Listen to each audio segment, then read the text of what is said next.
शेतकरी भावांनो आणि बहिणींनो, मी खरंच निशब्द झालेलो आहे. अशा किती माझ्या ताई लेकराच्या काळजीने विवंचनेत पडल्या. आज आपलं तर काय सरकार नाही, सरकार आपल्या हातात नाहीये. जे काय करता येणं शक्य असेल ते करतो. ताईच्या लेकराच्या शिक्षणाची जबाबदारी शिवसेनेने घेतली आहे. पण ताई आता काळजी करायचं सोडायचं आणि परीक्षेचा निकाल लागल्यानंतर लेकराला पेढे घेऊन माझ्याकडे यायचं. जेवढं करता येणं शक्य असेल तेवढं करण्याचा मी प्रयत्न करतो. साहजिकच आहे, मी जिथे जातो तिथे सगळे शेतकरी सांगतात की तुम्ही मुख्यमंत्री होतात, तुम्ही मुख्यमंत्री होतात तेव्हा हे केलं, तुम्ही मुख्यमंत्री होतात तेव्हा ते केलं, आमची कर्जमुक्ती केली. पण तेव्हा माझ्या हातात अधिकार होता आणि मुख्यमंत्रीपद हे माझं कधीच स्वप्न नव्हतं. अनपेक्षितपणे ज्या वेळेला आपल्या सहकार्याने म्हणजे तेव्हा भारतीय जनता पक्षाने पाठीत खंजीर खुपसला तेव्हा नाईलाजाने मला हे पाऊल उचलावं लागलं आणि मग ध्यानीमनी नसताना मुख्यमंत्री व्हावं लागलं. मी मुख्यमंत्री झाल्यानंतर कोणी माझ्याकडे कर्जमुक्तीसाठी आलंच नव्हतं. कोणी आलं होतं तुमच्यापैकी? नाही. पण माझ्या मनात विचार असा आला की अरे, ज्यांच्यासाठी मी लढतो आहे आणि अनपेक्षितपणे का होईना त्यांच्याच आशीर्वादाने, कदाचित तुमचीच इच्छा असेल, मला त्या पदावरती बसण्याची संधी मिळाली. मग माझ्या शेतकऱ्यासाठी काहीतरी केलं पाहिजे आणि चांगलं सुरळीत चाललं होतं आपलं सरकार. एक 3-4 महिने होत आहेत तेवढ्यात सगळ्यात मोठा घाला आला तो करोनाचा आला. करोनामध्ये सुद्धा बाकी सगळे उद्योग व्यवसाय दुकानं वगैरे सगळं वर्क फ्रॉम होम, सगळ्यांना एक बंदी घातली गेली होती जगभर. प्रवासाला बंदी, कुठे गेलं तर मास्क लावून जा. पण तशाही काळामध्ये म्हणजे लॉकडाऊनच्या काळामध्ये देखील माझा शेतकरी दादा आणि ताई ही शेतात जाऊन मेहनत करत होती. जर तुम्ही सुद्धा वर्क फ्रॉम होम करायचं ठरवलं असतं तर करोनापेक्षा जास्त बळी हे भुकेने गेले असते. त्याच्यामुळे तुम्हाला जे म्हटलं जातं की जगाचा पोशिंदा, तो जगाचा पोशिंदा काय असतो हे करोना काळामध्ये तुम्ही सगळ्यांनी जगाला दाखवून दिलेलं आहे. आणि एका गोष्टीबद्दल मला नक्की, एका नाही नेहमीच सगळ्याच गोष्टीबद्दल मला तुमचा अभिमान आहे की करोना काळामध्ये खूप मोठं संकट होतं, अर्थचक्रच बंद पडलं होतं. ते अर्थचक्र चालू ठेवलं असाल तर ते तुम्ही ठेवलं होतं तुमच्या मेहनतीने. आणि म्हणून माझं मी कर्तव्य समजतो. आज नाहीये मी मुख्यमंत्री, नसेल, पण मुख्यमंत्री असणं आणि नसणं म्हणजे नातं तुटतं अशातला भाग नाही. नातं आपलं तेच आहे. जो उद्धव ठाकरेजी शिवसेना सत्ता येण्याच्या आधी जशी शेतकऱ्यासाठी लढत होती, सत्ता आल्यानंतर जसं शेतकऱ्याला काही न्याय मिळवून देण्याच्या बाबतीत पुढाकार घेत होती, तीच शिवसेना आज देखील तुम्ही जे काही फसवले गेलात त्या फसवणुकीच्या विरुद्ध तुमच्या सोबत खांद्याला खांदा लावून लढण्यासाठी उभी आहे. आज तुमच्या सगळ्यांच्या व्यथा मी गेले 4 दिवस ऐकतोय, प्रत्यक्ष ऐकतोय. मी जे काही काम करतोय हे माझं काम आहे का? कारण मी तर कोणीच नाहीये. आपला बंडूदादा खासदार आहे, अंबादास विरोधी पक्षनेते होते, आता विरोधी पक्षनेते पद सरकार कोणाला द्यायलाच तयार नाहीये. मग आम्ही काय म्हटलं असतं की आता बघा, मी जेव्हा कर्जमुक्ती केली तेव्हा कोणती निवडणूक होती? नाही. आता मी तुमच्यासाठी कर्जमुक्तीचा लढा उभा करतोय, कोणती निवडणूक आहे? नाही. कारण निवडणूक येते आणि जाते. पण जसं आता ताई जी म्हणाली की आत्महत्येचा विचार येतोय, ते जीव गेला की गेला, गेलेला जीव परत येत नाही. आणि म्हणून मी पुन्हा पुन्हा काय येतोय की तुम्हाला धीर द्यायला येतोय की आत्महत्या नका करू. जातील, हेही दिवस जातील, हे दिवस जातील. मात्र हे सरकार आपल्याला घालवावं लागेल. हे सरकार असं नाही जाणार. कारण रोज यांच्या भानगडी बाहेर येत आहेत. पुण्यामधले पहिले जसं संजय दादांनी सांगितलं की पहिले त्या मोहोळची भानगड बाहेर, ट्रस्टचा घोटाळा, भूखंडाचा घोटाळा, मग अजित पवारांच्या मुलाचा घोटाळा, आता त्या प्रताप सरनाईकाचा घोटाळा. म्हणजे लुटतायत, फक्त लुटतायत. तुम्ही रडत बसायचं आणि हसत खिदळत बसायचं. यांच्या पार्ट्या चालणार 5 स्टार हॉटेलमध्ये. पण त्या 5 स्टार मध्ये धान्य ज्याच्यामुळे येतं, अन्न ज्याच्यामुळे येतं, तो आज उघडा बोडका कसा तरी जगतोय, मेला मेला. पण आमच्या पार्ट्या चालू पाहिजे. या सरकारला आता सोडून नाही चालणार. काका तुम्ही आता बोललात ना, महात्मा गांधीचं उदाहरण दिलं. कोण होते हो महात्मा गांधी? काय त्यांच्याकडे शस्त्र होतं? कसं त्यांनी स्वातंत्र्य मिळवून दिलं? त्या बंदुका होते, तोफगोळे होते, रणगाडे होते. कोण होतं बरोबर? होतं ना? कोण होतं? जनता. आता जनता म्हणजे काय? तुम्ही जनता नाही आहात. आपल्या लालबहादूर शास्त्रींनी जे सांगितलं, जय जवान जय किसान, तो जय किसान कुठे? आता जवान तिकडे सरहद्दीवरती आपलं रक्षण करतोय, पण किसान जर त्याचा जर हिम्मत हरला असेल तर मग असे बाजार गुंडे आपल्या डोक्यावरती नाचणार नाही तर काय करणार? तर तुम्ही नुसतं हतबल होऊन चालणार नाही. मी तुमच्या सोबत आहे, पण तुमच्या सोबत आहे म्हटल्यानंतर तुम्ही माझ्या सोबत लढ्यात उतरणार आहात की नाही हे पहिलं ठरवा. आपण बोलतोय तुमच्या मनामध्ये, प्रत्येकाच्या मनामध्ये एक ठिणगी आहे. जी ठिणगी तुमच्या हातामध्ये माईक दिल्यानंतर बाहेर येते, ती ठिणगी दाखवा ना. दाखवा ना. अतिवृष्टीने सगळे भिजून गेले, कापूस पण भिजला. पण जेव्हा आपण छत्रपती शिवाजी महाराज की जय म्हणतो, का म्हणतो? 300-400 वर्ष होऊन गेली ना. पण शिवाजी महाराजांना आज सुद्धा आपण, मी तर देव मानतो. का मानतो? कारण त्यांचा एकूण सगळा कारभार मला आता काही सांगण्याची आवश्यकता नाही, पण त्यांची जी आज्ञापत्र होती त्याच्यामध्ये जे महत्वाच्या सूचना त्यांच्या सैन्याला दिलेल्या, की झोपताना दिवे बंद करा, दिवे विझवा. का? कारण पीक कापलेलं असायचं, गवताच्या गंजा असायच्या. जर तुम्ही म्हणजे सैन्य झोपल्यानंतर उंदराने वात पळवली आणि गवताच्या गंजीत टाकली तर काय होईल? अनर्थ होईल. गंजीच्या गंजी पेटेल आणि गड किल्ल्यांवरती आग लागेल. मला असं वाटतं आता तीच वेळ लागेल. अतिवृष्टी जरूर नक्कीच झाली, ते दिसतच आहे, पण त्याच्यामुळे या प्रत्येक शेतकऱ्याच्या मनामध्ये आज जी काही ठिणगी आहे ना, ती ठिणगी जर का पडली तर आत्ताचं हे भ्रष्टाचारी सरकार जळून खाक करेल एवढी ताकद आहे ठिणगीमध्ये. ही ठिणगी ठिणगीच असते. म्हणजे आम्ही तर शहरी बाबू आहोत. तुम्ही रानावनात पेटलेले वणवे बघत असाल. कसा वणवा पेटतो? फांदीला फांदी घासून ठिणगी उठते, एक ठिणगी, आणि तिने अख्खं जंगल काही काही वेळेला भयानक आपत्ती येते आणि जंगल जळून टाकते. ही ठिणगी का नाही पेटत आहे तुमच्यामध्ये? किती दिवस तुम्ही नुसतं हातावर हात ठेवून बसणार आहात? आम्ही आहोत तुमच्या सोबत. मगाशी सुद्धा आपण कुठल्या गावात गेलो तर तिथे सुद्धा तुम्ही ते सांगितलं, तहसीलदाराकडे गेल्यानंतर तहसीलदार सांगतोय मुख्यमंत्र्याकडे जा. अरे मग तू कशाला बसलाय? जा ना घरी. तहसीलदाराने घरी जायचं, मग लाव दाराला कुलूप तुझ्या आणि जा तू पण मुख्यमंत्र्याचे पाय चाटायला जा. केली पाहिजे. जो कार्यक्रम तुम्हाला देतोय की या दगाबाज सरकारचा पंचनामा, तयारी आहे का तुमची? पंचनामा कसा करतात? तुमच्याकडे झालेत पंचनामे? झालेलेच नाहीये. पंचनामा करायला तहसीलदार जाणार की नाही जाणार? त्याला म्हणून तू उठ पहिलं.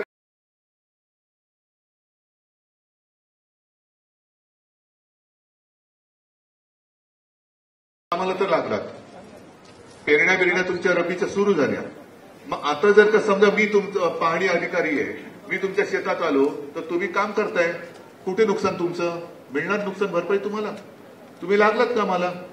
म्हणजे ही तुमच्या तोंडाला पानं फुसलेत. तुम्हाला कळलंय का हे? 31,800 कोटीचं पॅकेज जाहीर केलं. 31,800 कोटीचं पॅकेज जाहीर केल्यानंतर मुख्यमंत्री म्हणाले होते की आतापर्यंत इतिहासातलं सगळ्यात मोठं पॅकेज. मला पण बरं वाटलं की चला आपल्या शेतकऱ्याची मदत करतोय. मी तर म्हणेन मी जेवढं केलं ते काहीच नाही, त्याच्या 10 पटीने पुढे जाणारा मुख्यमंत्री असेल तर मी त्याचा जाहीर सत्कार करेन. पण प्रत्यक्षात काहीच येत नाहीये. म्हणजे ते ठिबक सिंचन मी ऐकलंय शेतीमध्ये, यांची मदत आता ठिबक होते. बरोबर ना? थेंबे थेंबे इकडे एक थेंब तिकडे एक थेंब. जाहीर काय काय केलं होतं ते आकडे सुद्धा मी आणलेले आहेत. म्हणजे जिरायती शेतीला हेक्टरी किती, बागायतीला किती, ह्याला किती, त्याला किती. पण पर गुंठा जर का काढले तर ते नुसतं ती आकडेवारी सांगा पर गुंठ्याची. नाही हे नाही ते बाधित शेतकऱ्याच्या मदतीत आकड्यांचा खेळ. सविस्तर वाचा विरोधकांचा नेमका आक्षेप काय. ही त्याच वेळेला बातमी आलेली आहे एक तर पीक विम्याचे पैसे मिळाले तुम्हाला? पीक विम्याचे पैसे मिळतील असं वाटतं?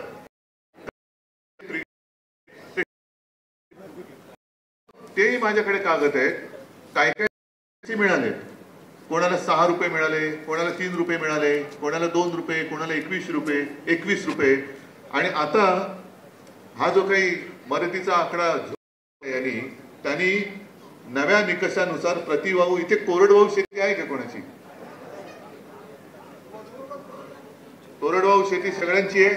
मग कोरडवाहू शेतीला प्रति हेक्टर 18,500 काही मिळाले का? कोरडवाहू शेतीला नाही. बागायती शेतीला 27,000. आता बहुवार्षिक शेतीला 32,500. म्हणजे काय, ह्याची जर का आपण विभागणी केली, मला काय कळत नाही, मी छापलेलं तेवढंच वाचतोय. खोटं असेल, चुकीचं असेल तुम्ही सांगायचं. म्हणजे याचा अर्थ असा की एका गुंठ्याला कोरडवाहू शेतीला 185 रुपये, इतिहासातलं सगळ्यात मोठं पॅकेज. बागायती शेतीला 270 रुपये आणि बहुवार्षिक शेतीला 325 रुपये. आणि पुढे जे लिहिलंय ते महत्वाचं आहे की आज शेतमजूर दिवसाला किती मजुरी मिळते? 500 रुपये. आणि या सरकार म्हणजे राजा उदार झाला आणि हाती काय दिलं? आता खासदार साहेब म्हणतात हाती टरबूज दिलं. आता ते टरबूज पण नाही मिळालं. थोडक्यामध्ये काय की नुसतं असं रडत राहून नाही चालणार. ताई, आत्महत्येचा विचार करून नाही चालणार. सरकारला जोपर्यंत आपण वटणीवर आणत नाही, अरे स्वातंत्र्य लढ्यामध्ये जो मोठ्या प्रमाणावरती शेतकरी तेव्हा महात्मा गांधींच्या पाठी उभा राहिला, म्हणून इंग्रज सरकारला चले जाव सांगण्याची हिंमत महात्मा गांधींमध्ये आली. ती कोणाच्या जोरावर? शेतकऱ्यांच्या जोरावर. मग जर इंग्रजांना घालू शकलो तर या भ्रष्टाचारी सरकारला शेतकरी घालू नाही शकत. मी निवडणुकीला मत मागायला नाही आलो, कारण आता निवडणूकच नाहीये. मी तुम्हाला हिंमत द्यायला आलेलो आहे. सांगा ना, कुठे कुठे तुमच्यावरती अन्याय होतोय. आपले सगळे आमचे शिवसैनिक तुमच्यासोबत खांद्याला खांदा लावून उभे राहतील. आणि म्हणून मी जे म्हटलंय की 2च कार्यक्रम करायचे. एक, दगाबाज सरकारचा पंचनामा. जायचं तहसील ऑफिसमध्ये जाऊन बसा आणि त्याला सांगायचं किती लोकांचे पंचनामे केले ते सांग. किती लोकांच्या पंचनाम्याप्रमाणे किती लोकांना मदत. तुझ्या हातामध्ये जर वरून पैसे आलेत ना, कारण मुख्यमंत्र्यांना जाऊन भेटा नाही, मुख्यमंत्र्यांना तू जाऊन भेट आणि सांग तुम्ही जाहीर केलेलं पॅकेज, माझ्या हातात पैसे नाही तर मी यांना देऊ कसं? लोक मला विचारतायत. तहसीलदाराला पाठवा मुख्यमंत्र्याकडे, त्या तिकीट काढून त्याचं. आणि नाहीतर त्याला सांगा घेराव घालून बसतो. मुख्यमंत्र्याला बोलू इकडे. ही काय थट्टा? पंचनामा केल्यांच्या शेतकऱ्यांची नावं सगळी दिसली पाहिजेत आणि त्यांना पॅकेज प्रमाणे जी मदत मिळायला पाहिजे, त्या किती लोकांना मदत मिळाली त्याची रोज मला यादी पाहिजे, तुझ्या दरवाज्यावरती लागली पाहिजे. हा पंचनामा आता माझा प्रत्येक नागरिक करेल. आजपासून बीडीओ असेल, तहसीलदार, काय तलाठी, जिल्हाधिकारी हा माझा साधा शेतकरी बनणार आहे आणि हा पंचनामा करणार आता सरकारचा. तोपर्यंत ते ऐकणार नाही. आपण आपली जी मागणी आहे ती कर्जमुक्ती झालीच पाहिजे, ती झालीच पाहिजे. कारण आज कर्जमुक्ती, तुम्ही माहिती आहे मला, स्वाभिमानी आहात. तुम्हाला जसं अजित पवार म्हणते तसं कोणाला फुकटचं काही नकोय अजित पवारच्या मुलाला सोडलं तर. कारण शेतकरी या कष्टाचे दाम मागतोय. त्याचं जे काही दाम आहे, सोयाबीन असेल, कापूस आहे, तो मेहनत करतोय, त्याला हमी भाव मिळत नाही. हमी भावाचं खरेदी केंद्र सुरू करण्यानंतर त्याच्या आधी सोयाबीन, कापूस सगळं तुम्हाला व्यापारी जो म्हणेल त्या भावाने तुम्ही विकून टाकता आणि त्याची मलई खातो व्यापारी. खातो ना. मग शेतकऱ्याला काय, शेतकऱ्यांनी करायचं काय? अजित पवार म्हणतात हातपाय हलवा. अरे सगळं हातपाय हलवतात म्हणून तर तू जेवू शकतोयस. पण त्याच्या मेहनतीचं जे काय मोल आहे ते मेहनतीचं मोलच मागतोय. आणि आता चहूबाजूने संकट आहे, म्हणून माझं म्हणणं की त्याला कर्जमुक्त केलं पाहिजे आणि 50,000 रुपये हेक्टरी हे मिळालेच पाहिजे. 50,000 रुपये हेक्टरी मिळालेच पाहिजे. आता मुख्यमंत्र्यांनी जो मुहूर्त काढला तुम्हाला मान्य असेल, मला काही हरकत नाहीये. कर्जमाफीचा म्हणजे त्यांच्या तोंडी माफी आहे, मी मुक्ती म्हणतोय. कारण माफी ही गुन्हेगाराला केली जाते. माझा शेतकरी काही गुन्हेगार नाही, गुन्हेगार सगळे भाजपमध्ये आहेत. म्हणून त्यांना माफी माफी माफी. कारण प्रत्येक रोज त्यांना क्लीन चिट द्यावी लागते. माफी करतो म्हणून त्यांना कर्जमाफी. हा माफी शब्द त्यांच्या तोंडी एवढ्यासाठी आलाय की यांनी घोटाळा केला, क्लीन चिट, त्यांनी घोटाळा केला, क्लीन चिट. हे सगळे म्हणजे मुख्यमंत्री क्लीन चिटर आहेत, क्लीन चिट देतात म्हणून. मोठमोठे घोटाळे त्यांना क्लीन चिट देत आहेत आणि माझा शेतकरी हक्काचं मागतोय त्याच्याकडे ढुंकून बघायला वेळ नाही. शेतकऱ्याकडे जसं आज मी येऊन बसतोय तसं मुख्यमंत्री येऊन का बसत नाही? तुमचा पालकमंत्री तुमच्याकडे येऊन का बसत नाही? तुमचा आमदार तुमच्या इकडे येऊन का बसत नाही? का जातात कुठे? हे काम त्यांचं आहे ना. मतचोरी केल्यात ना, निवडून आलात ना, मग आल्यानंतर हा न्याय मिळवून देण्याचं सरकार त्यांचं असल्यानंतर जे काम आम्ही करतो ते काम त्यांनी केलं पाहिजे. त्यावेळेला येत नाहीत. आणि आता निवडणुका लागू द्या. निवडणुका लागल्यानंतर कसं बघा, काय ताई, कसं काय ताई, तुम्हाला मिळते ना लाडक्या बहिणीचं सगळं मिळते ना, काय भाऊ, कसं भाऊ. आता लाडक्या बहिणीच्या वेळेला तुम्हाला सगळ्यांना 1,500 देत होते, 2-2, 3-3 महिन्याचे पैसे दिले होते. आता खरंच किती मिळत असतील? आनंद आहेत. किती जणांना मिळत आहेत? आता कुटुंबातल्या त्यावेळेला सगळ्या महिलांना मिळत होते. आता नवीन नियमाप्रमाणे ते कुटुंब प्रमुखाने ठरवायचं. मग आता मला सांगा, घरामध्ये आई आणि 2 मुली असतील, सासू आणि 3 सुना असतील, त्याच्यापैकी 2 निवडायचा अधिकार कुटुंब प्रमुखाला. म्हणजे कुटुंबात वाईट कोण होणार? कुटुंब प्रमुख. जिला मिळणार नाही तो त्याला वाईट म्हणणार. आणि मुख्यमंत्री काय म्हणणार? मी काय करू, त्यांनीच सांगितले तो वाईट आहे, मी तर देतोय. म्हणून मी त्यांना गृह कलह मंत्री म्हणतोय. गृहमंत्री नाही, गृह कलह मंत्री. कारण गृहमंत्री म्हणून काही करू शकत नाही. रोज पुण्यामध्ये खून खराबा चालूच आहे, सगळीकडे काही ना काहीतरी चालूच आहे. गृहमंत्री म्हणून ते अपयशी आहेतच. म्हणून घराघरात भांडणं लावायची आणि स्वतः मात्र सत्ता भोगायची. आणि त्याच्यासाठी मी 2 कार्यक्रम तुम्हाला दिले. एक तर दगाबाज सरकारचा पंचनामा, आणि आता कोणतीही निवडणूक येऊ दे, तुमच्या गावात बोर्ड लागले पाहिजेत.